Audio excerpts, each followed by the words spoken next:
दिल्ली, वो शहर जहां हर गली अपनी एक आवाज़ है, हर मोहल्ले की अपनी एक रूह है। यहाँ की सड़कें दिन में जितने शोरगुल और भीड़ भाड़ भरी रहती है, रात को उतनी ही सूनी और खामोश हो जाती है। पर इस खामोशी के पीछे कभी कभी कुछ ऐसा छुपा होता है जिसे ना देखना ही बेहतर होता है। क्योंकि दिल्ली सिर्फ जिंदों का शहर नहीं है, यहाँ कुछ और भी रहता है, हमारे साथ, हमारे बीच, हमारी सांसों के दरमियान। और आज की ये कहानी उन्हीं सांसों के बीच छुपी एक सच्चाई की है, जिसे जानकर शायद आप भी रात को अकेले सोने से डर जाए। आज की ये कहानी रोहन, उसकी बहन मेघा और उनके दोस्त सुमित के साथ हुई उन घटनाओं पर आधारित है जो उन्होंने पुरानी दिल्ली के करोल बाग के इलाके के पुरानी इमारतों में झेली थी। ये तीनों किराएदार थे, अलग अलग कमरों में, पर एक ही पुरानी इमारत की तीसरी मंजिल पर। किराया कम था, इसलिए सवाल कम पूछे गए थे। रोहन सरकारी दफ्तर में काम करता था, मेघा एक पास के छोटे विद्यालय में बच्चों को पढ़ाती थी और सुमित करोल बाग के एक छोटे से बाजार में अपनी छोटी सी दुकान चलाता था। तीनों की जिंदगी बिल्कुल साधारण थी। सुबह का काम, शाम घर और रात में जो रोटी मिले उसके साथ साथ नींद। जिंदगी में कोई शिकायत नहीं थी, कोई परेशानी नहीं थी, सिवाय एक चीज के। इस इमारत में 4 मंजिलें थी। नीचे के 3 मंजिलों पे किराएदार रहते थे, पर चौथी मंजिल पर कभी कोई नहीं गया था। चौथी मंजिल का दरवाजा एक भारी जंग खाए ताले से बंद था। इमारत के पुराने किराएदार से पूछो तो वो बस इतना कहते कि सन 1997 से बंद है, आगे मत पूछो। और किसी ने आगे पूछा भी नहीं। जब से रोहन, मेघा और सुमित इस इमारत में आए थे, तब से उन्होंने एक अजीब सी बात नोटिस की।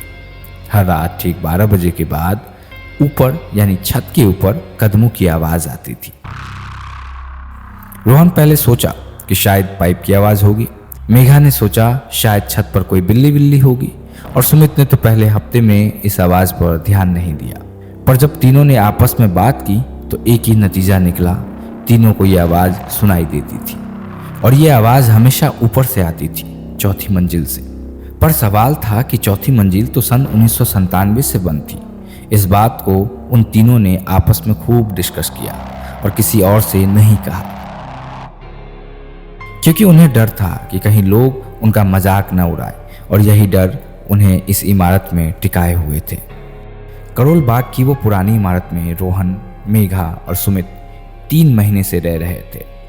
हर रात 12 बजे के बाद चौथी मंजिल से कदमों की आवाज आती थी, पर वो मंजिल 1997 से बंद थी और इस रहस्य का जवाब किसी के पास नहीं था। एक शाम मेघा अपने विद्यालय से लौट रही थी, थकी हुई, झोला कंधे पे लटकाई हुई। जब वो सीढ़ियां चढ़ रही थी, तब तीसरी मंजिल पर अपने कमरे तक पहुंचने के लिए उसे चौथी मंजिल की सीढ़ियों के मोड़ से मुड़ना पड़ता था। पर उस शाम उसकी नज़र अचानक ऊपर चली गई। चौथी मंजिल की सीढ़ियों के मोड़ पर एक बच्चा खड़ा था, सफ़ेद कपड़ों में, पीठ इधर और मुंह दीवार की तरफ किए हुए।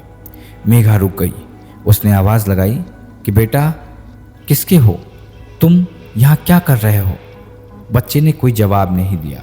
मेघा ने एक कदम ऊपर बढ़ाया और वो बच्चा उसी पल धीरे से मुड़ा।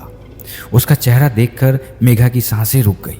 चेहरे पर कोई भाव नहीं था, ना आंखों में कोई चमक और ना होंठों पर कोई हरकत, बस एक खाली सूनी नज़र, जैसे किसी ने उस चेहरे से सब कुछ मिटा दिया हो। और वो बच्चा ऊपर की तरफ भागा। चौथी मंजिल की तरफ मेघा सीधा अपने कमरे में आई और दरवाज़ा अंदर से बंद कर लिया। आपको क्या लगता है, क्या उस बच्चे का चौथी मंजिल से कोई रिश्ता था? मेघा ने जो देखा वो सुनकर रोहन और सुमित दोनों सन्न रह गए। उस रात तीनों ने मिलकर फैसला किया कि अगले दिन सुबह इमारत के चौकीदार रामदीन से बात करेंगे। रामदीन पिछले 22 साल से इस इमारत में था। अगर कोई कुछ जानता था तो वो रामदीन ही था। अगले दिन सुबह रोहन नीचे गया। रामदीन अपनी छोटी सी कोठरी के बाहर बैठा था। रोहन ने उसे पूरी बात बताई कि कदमों की आवाज़ आती है, मेघा को सीढ़ियों पर एक बच्चा दिखा है, पर वो चौथी मंजिल का दरवाज़ा बंद क्यों है? रामदीन का चेहरा पल भर के लिए पत्थर हो गया। फिर उसने इधर उधर देखा जैसे कोई सुन न रहा हो, और धीरे से बोला कि साहब, आप लोग ऊपर मत जाइएगा, चौथी मंजिल की तरफ मत देखिए। रोहन ने पूछा, क्यों रामदीन भाई, आखिर वहाँ क्या है? रामदीन ने एक लंबी सांस ली। उसकी आंखों में कुछ था, डर नहीं पर एक थकान, जैसे एक बोझ वो बहुत सालों से उठाए चल रहा हो। रामदीन ने कहा कि साहब, सन 1997 में इस इमारत की चौथी मंजिल पर एक परिवार रहता था। बाप, माँ और एक छोटा सा बेटा, कोई 7-8 साल का होगा। बाप पे बहुत कर्ज था, बहुत भारी कर्ज। साहूकार के तकाजे रोज आते थे। एक रात उस आदमी का दिमाग चल गया। उसने अपने माँ और बेटे को चौथी मंजिल पर बंद कर दिया, बाहर से ताला लगाया और वो खुद हमेशा के लिए चला गया। रोहन ने पूछा, फिर? रामदीन की आवाज़ धीमी हो गई। 3 दिन बाद जब पड़ोसियों को बदबू आई तो दरवाज़ा तुड़वाया गया तो अंदर। फिर रामदीन रुक गया। उसने आगे कुछ नहीं कहा। रोहन ने दोबारा पूछने की हिम्मत नहीं की। रामदीन बस इतना बोला कि उस दिन के बाद मकान मालिक ने कहा कि जो हुआ सो हुआ, अब उस मंजिल को भूल जाओ और ताला फिर कभी नहीं खुलेगा। और जो भी इस इमारत में आया कुछ महीनों में चला गया। रोहन वापस आया और मेघा और सुमित को सब कुछ बताया। उस शाम तीनों बहुत देर तक चुप रहे। रामदीन ने जो बताया उसके बाद उस घर में एक पल भी रहना भारी लग रहा था। पर रात बहुत हो चुकी थी, बाहर जाना नामुमकिन था। तीनों ने फैसला किया कि कल सुबह घर छोड़ देंगे। उस रात रोहन को नींद नहीं आई। वो बिस्तर पर लेटा छत को घूरता रहा।